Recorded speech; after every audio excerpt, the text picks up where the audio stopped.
Welcome back to the nation's budget special. Labor says the country's been let down by the government's budget.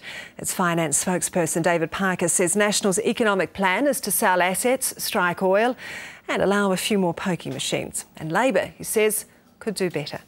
Mr Parker joins me now. David Parker, good morning. Thank you for coming in this morning. OK, I want to begin with a graph which shows two very different situations this week.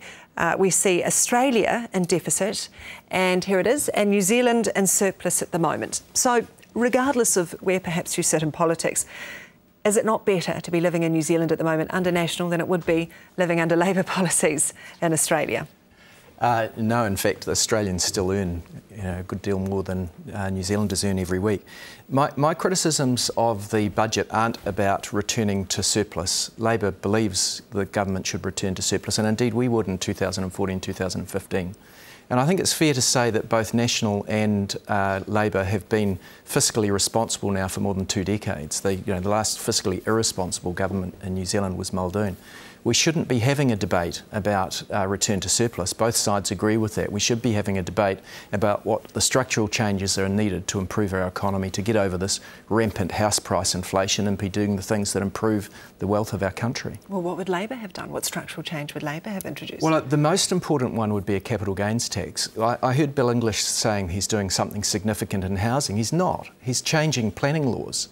He's not changing the fundamental drivers of this rampant house price inflation in Auckland. 36% inflation after a recession. You know, it's out of whack in part because people can make more money out of rental housing than they can from investing in the productive parts. You're proposing to, build what, some 90,000 houses? Yeah, we are. Spend up large. Actually, no, we're not, because we on-sell them to people. No, we are building some affordable houses, 10,000 a year.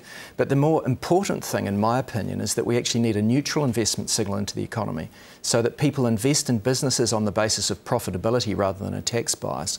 And that'll drive...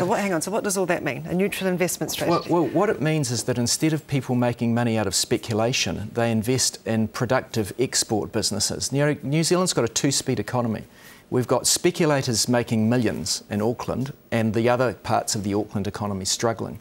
We've got regions in New Zealand that are stagnating, and we've got increasing inequality in New Zealand. And these are caused by structural problems in our economy that this budget does absolutely nothing to address. The IMF, though, says we're doing OK. It does it does in respect of returning to surplus, and that shouldn't be controversial and isn't.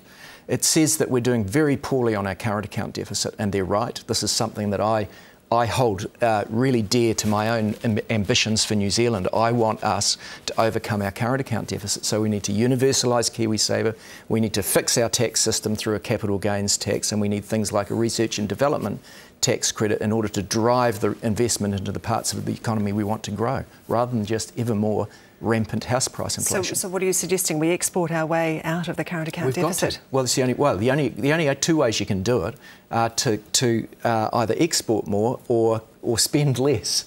And it's far easier as a country and better as a country if we improve our output rather than just take a cut on our standard of living. I certainly want us to improve our standard of living.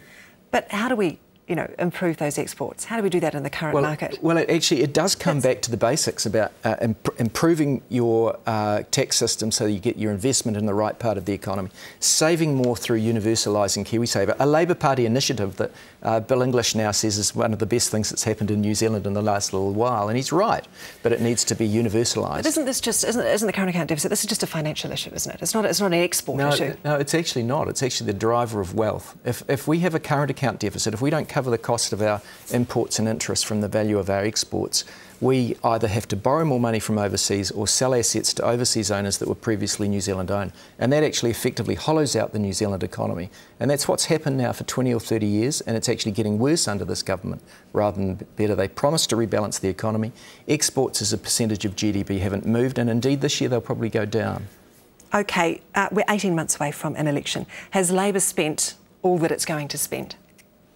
Yeah, look, I say again, this isn't the difference between austerity and government spending. We would gather a bit more revenue through the capital gains tax. We'd spend it mainly on the cost of universalising Kiwi Saver, on a research and development tax credit. We also have to do something about the symptoms of poverty. When poverty gets as bad as it has in this country, you do actually have to start dealing with the symptoms as well as the causes. You'd also be giving away, though, you know, the dividends that you would be expecting from the power companies too, because yeah, that's all costed. That's not an option. That's all costed. You know, all of our policies are directed towards increasing industrial output. Are we going to see new policy from Labor? You'll see some more, but you've seen the most significant stuff. All of our policies are from a framing of improving industry and jobs. National Party's stuck in this old merchant banking view of the world where you sell off assets, you don't worry about rampant house price inflation, and you know we've got a jobs focus. What's going to be central to that policy? Poverty? Yeah, poverty. But the drivers of poverty are low wages, and in order to improve job opportunities, you've got to deal with these really important financial levers. All right, we have to leave it there. David Parker, Labor's finance spokesperson. Appreciate your time. Thank you.